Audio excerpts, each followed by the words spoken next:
न'खरावबो अबस्था गैया हाजिरा हुजिरा मावनानैसो बिदिनो स्कुलाव थाङो ओमफ्राय लेखाफ्राबो खामजोब्बाय। रायजो राजा नोंथांमोन दिनै आङो गोनां बाथ्रा फोसावहरनो थाखाय बे भिडिअखौ लानानै फैनाय जादों। आङो गिबियावनो नोंथांमोननो बयनोबो बे बाथ्राखौ क्लियार खालामहरग्रोखायो। बे भिडिअखौ नोंथांमोना डाउनलड खालामनानै रि-आपल'डबो खालामफिननो हागोन। जोंनि चिरां जिल्लानि सिङाव थानाय रुनिकाटा थानानि सिङाव लाइमथि निजरागुरि होननाय मोनसे गामियावहाय लाइमथि एरियानि सिङाव थानाय निजरागुरि होननाय मोनसे गामियावहाय थांनाय नै 2-3 घन्टासो सिगां मोनसे बिराद दुखुनांथाव जाथाय जादों। जाय जाथाया माने बिराद साननानै सानस'नो हायै दुखुनांथाव आरो ओरैबायदि सेवहांगार न'आ खामजोबदों। बे न'आ माब्रै खामदों होनोब्ला कारेन्टजों खामदों रायजोफोर। आङो नोंथांमोननो भिडिअ फुटेज देखायनो थांगासिनो दङ। भिडिअखौ जोबजासे नायलां आरो सापर्टबो खालामना होयोब्लानो जाबाय। आरो बे भिडिअखौ हाजासे शेयार खालामना हो जाहाथे सरकारनिसिम सहैयो आरो कारेन्ट डिपार्टमेन्टआबो फैनानै बे न'खरखौ मदद खालामफैयो।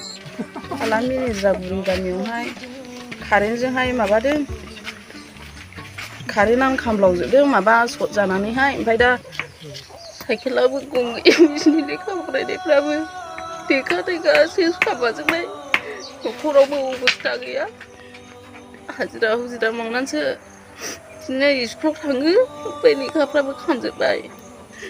बिदिनो सरकाराबो एसे अननानै नायफैयो। ओरै न'खरनि गारजेनाबो आफामोनाबो गैया गैयिनि थाखायनो दस्रायाव खामानि मावहैनाङो। जेन बयबो हेफाजाब होयो बिसोरनि फरायनायाव हाजिरा हुजिरा मावो समाव बेजोंनो स्कुलाव थाङो बेजोंनो हाजिरा हुजिरा मावनायनि बायदि फाथो खामला सुनायनि फैसा थाइसे थाइनै दङ बेबो खामफाजोब्बाय। गस्लाफ्राबो गांसेबो थायाखिसै लेखायाबो खामफाजोब्बाय। गासैखौबो सरकारा एसे दा खुंथायाव थानाय सरकारा जेन एसे हेफाजाब होयो बे न'खराव बेनि थाखायनो सरकारखौबो खावलायनाय जाबाय। कारेन्ट डिपार्टमेन्टनिफ्रायबो खावलायनाय जाबाय जेरै बे कारेन्ट डिपार्टमेन्टआ नायफैयो। हारसिङै खामब्लावजोबदों माबा खाथ'मा जोंनानैहाय ओमफ्राय जोंबो न'आव गैयामोन फाथो सुहैदोंमोन। ओमफ्राय बे सासेयाबो फंबाया स्कुल गनानैहाय फाथो सुहैदोंमोन ओमफ्राय सासेया न'आव दंमोन ओमफ्राय हाखु दाखु कारेन्टखौ दानहैबाय ओमफ्राय दानहैलाबो हास्लाबखायासै। दा बे कारेन्ट डिपार्टमेन्टनिफ्रायबो जेन नायफैयो बेखौनो खावलायबाय।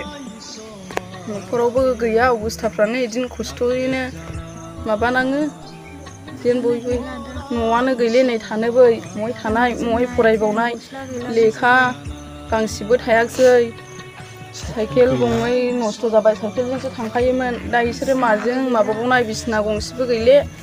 दा बेखौनो बयबो नायफैयो दानि सरकाराबो जेन सारमोना नायफैयो अननानै बे न'खरखौ बेखौनो आं सरकारनिसिमबो खावलायनाय थाबाय।